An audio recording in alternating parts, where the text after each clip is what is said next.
We all suffer, but to be a victim is a choice. Who is this victim? Victimhood is a mentality where you feel that you have been justfully denied something that you could have had or somebody could have given you, but nevertheless it was denied to you. I had a client come in. She had suffered a lot, 25-year-old girl. Her parents were divorced when she was 5 years of age, and she had spent her entire life in boarding school. And she hated her parents. They had got married. The mother has got married to someone. The father has got married to someone. And she now, when she's 25, stays with her father. And her stepmom, according to her, is a witch. And she wants her to die. When she came to me, she hated me too because I was telling her about forgiveness. She didn't want to forgive her. She said that the world has denied me everything. Why should I forgive her? It is like it's an insult to my whole existence. I have been waiting all my life that somebody will come and justify whatever my suffering is. It was a task for me to tell her that please be with me and your recovery is beyond your enmity and your hatred towards your mother. How do I fall into the trap? Nothing I do is my fault. My family is dysfunctional. My parents won't empower me. Consequently, I'm not self-actualized. Addictive functioning in the disease process of toxic dependency. Well, that's not a real disorder. I love the culture of victimhood. If you have seen the movie Kung Fu Panda, you must have seen this panda and Tai Lung. Let me say what is the difference between both of them. Tai Lung is a warrior. He has been trained to be a warrior someday, and he is excellent in Kung Fu. But when the day comes for being the dragon warrior, he's not made the dragon warrior because he is not the master who was supposed to make him the dragon warrior said that there's something negative inside him. He could not take that positively. He was mad at his father, adopted son, at his stepdad, that you have denied me being the dragon warrior. And he went mad and he killed thousands of people in the valley, and then he had to be sent to the jail. Let's see Kung Fu Panda. This is a fat panda, same dynamics, adopted, but then he never gave up. He never said that I have suffered, I am fat, I cannot do Kung Fu, and hence I deserve something from the world. The biggest problem with these kind of people is that they feel that they owe something from the world and that the world is supposed to solve everything for them. But there is no justice in history. All of us suffer and there is nobody coming to save you except for yourself. All the villains in the world are victims. There's some theme that is running in the society currently, and that is that of gender oppression. I have a view on this, and I feel that we could be much better if we don't want to make men and women equal. Why? Because we are a product of biology and sociology both. Biology, XX, XY, our chromosomes are different. We look different, evidently. You can see anybody on the room and you can just tell how they are different. There is endocrinology, that is testosterone and estrogen.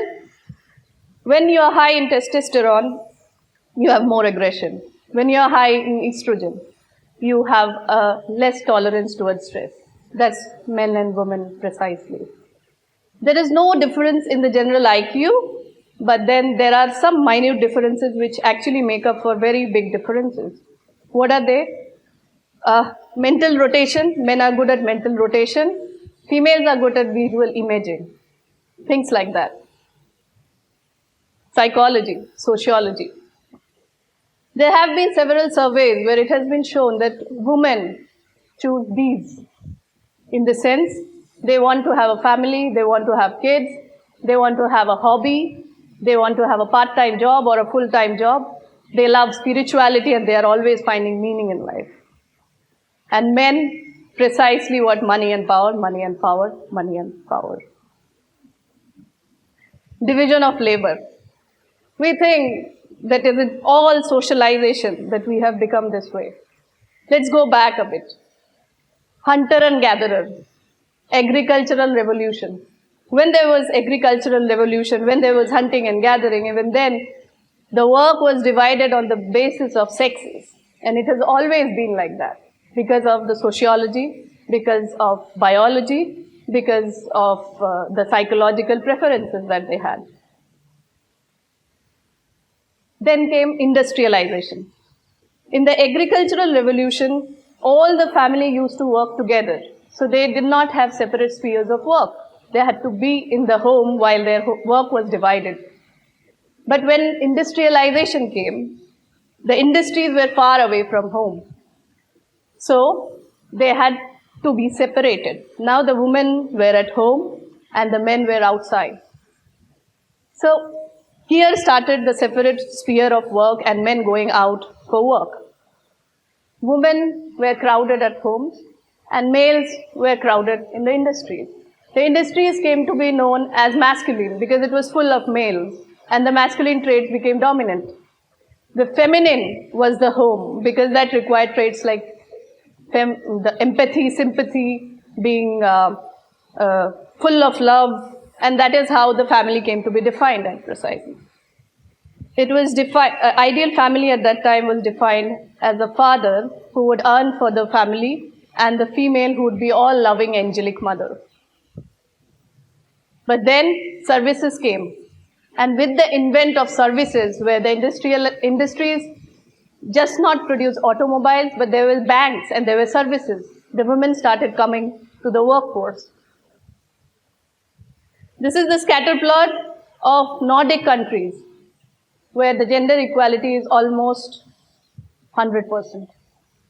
Here, there was a survey done by the University of Massachusetts, University of Beckett, and women were told to choose what is their preference, what is their personal interest, and what fields they would choose. The data was extremely skewed as to what women choose. They did not choose STEM, and that was not forced on them. And you know, recently, Sweden has a prime minister who is a female, and the parliament is full of females. But why are we hell-bent on making them equal? We have some assumptions. Number one, if we are not completely 100% equal, then there will be no justice. Number two, male traits are better to have than female traits. Number three, we are absolutely banishing this just hunter-gatherer theory and we think we are rats. Why rats? Because a psychologist called Skinner, he did an experiment where he told that all of us can be trained in a particular way. And he basically put all the rats in a box with a key where if they would tap, there would be food coming in. So now they knew that whenever they were hungry, they had to tap it and food would come out. So they learned how to get food. He concluded that we could teach anybody any behavior. He completely undermined that we have the power to think. We are also humans and we choose. We believe in this theory a lot. You first have to understand the world to change the world. Let's see how this gender oppression works in our education, marriage, femininity. Career. All of us suffer from one thing, that is politics in office, and precisely females. I have observed that whenever somebody comes up and tells me that there's so much of politics in office, and they have just left their jobs and they're sitting at home, and they have victimized themselves to say that there's a lot of politics. You will see these are a set of skills that this person does not have. But I do not have any fault. He is a victim. He is less socialized and he does not want to talk to anybody. He feels that the person who talks to his boss, the person who is more close to his boss, gets whatever he deserves. So he completely overlooks his part. For females, they think that the males are oppressing them. The male boss is probably oppressing them. Now you have to look at this male boss that all of us have, including men. He is a very high need achievement person.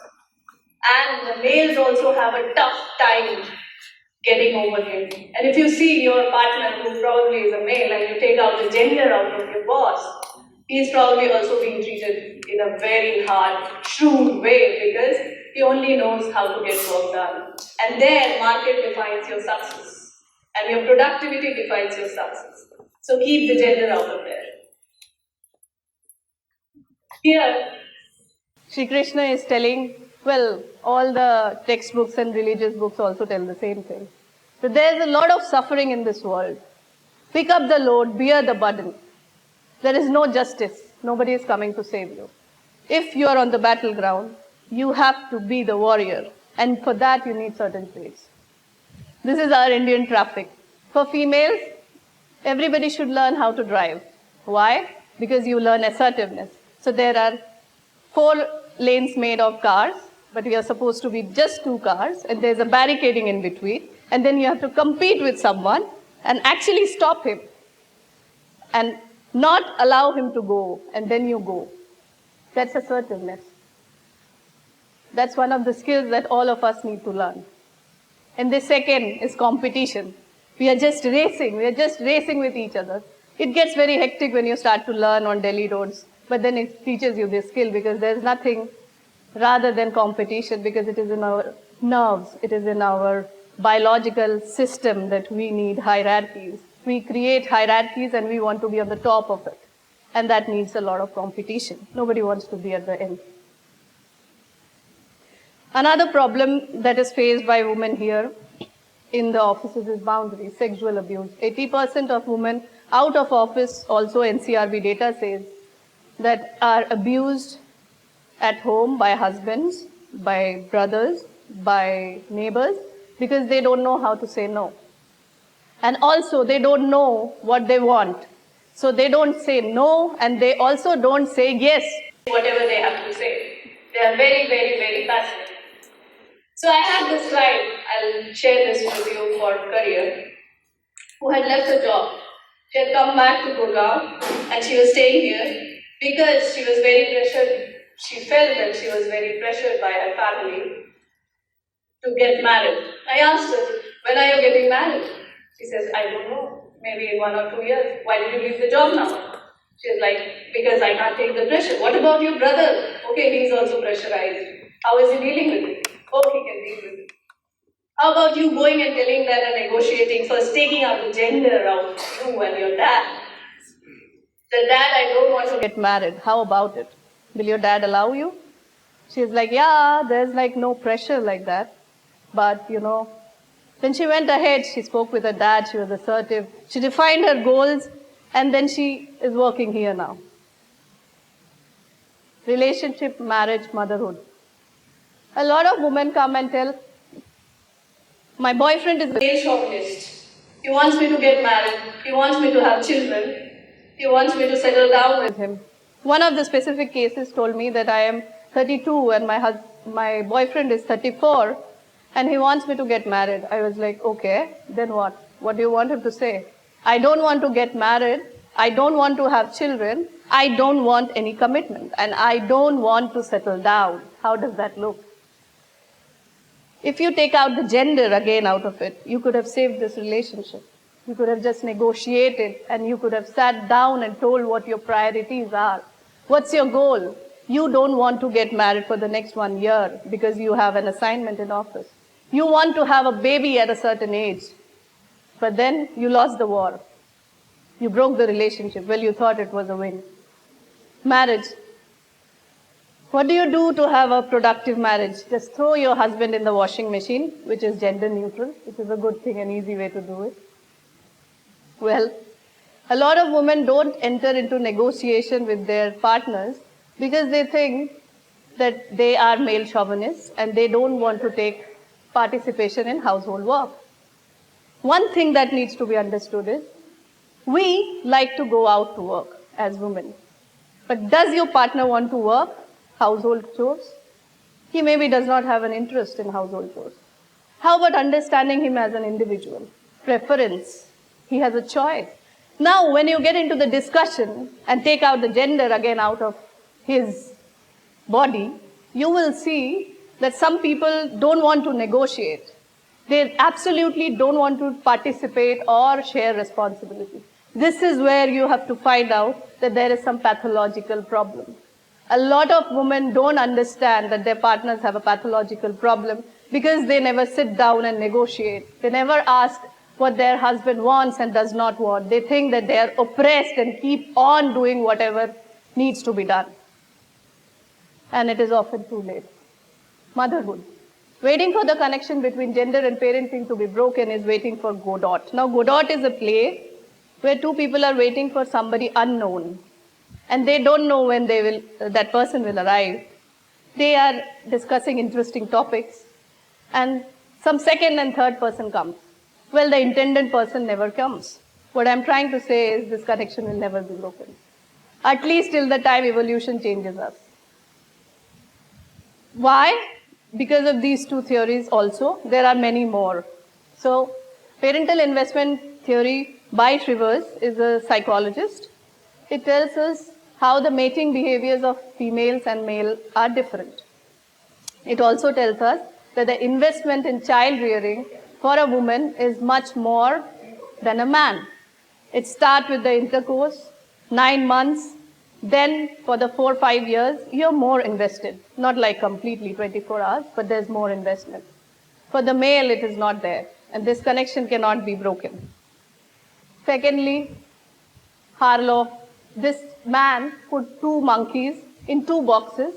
One had a wire barbed wire and a nursing instrument where the monkey could get milk, and the other one which had furry covering, which felt like more of a mother, real original monkey mother.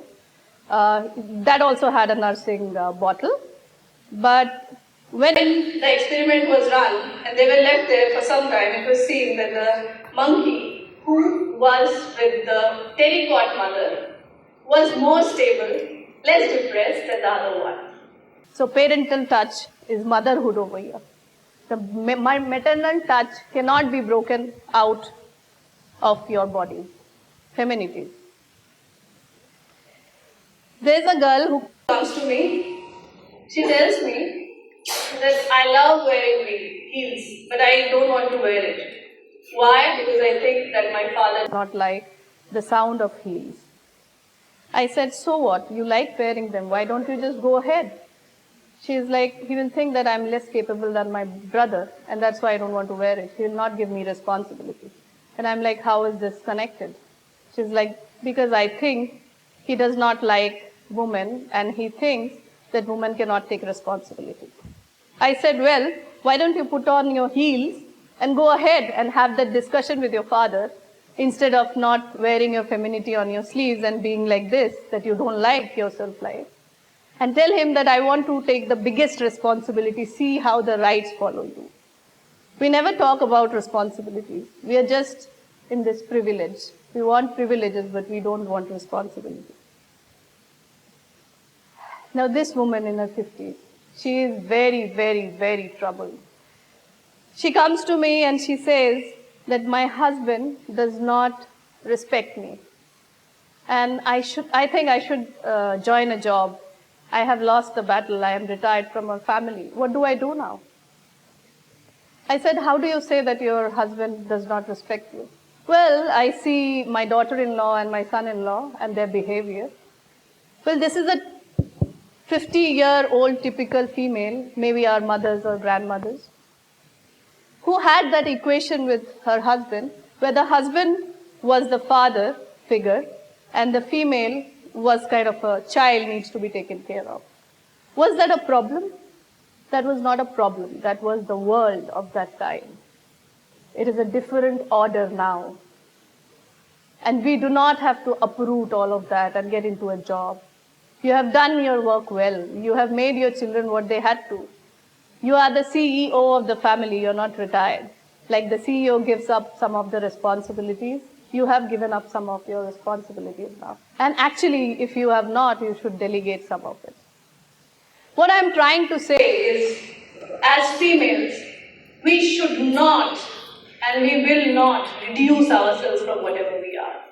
We should become mothers, we should become daughters, we should become wives, we should become somebody, CEO in the company, and we should become more of whatever it is, not less than it. and we should not reduce ourselves from wherever we are. The start was not the same, the finish can never be same.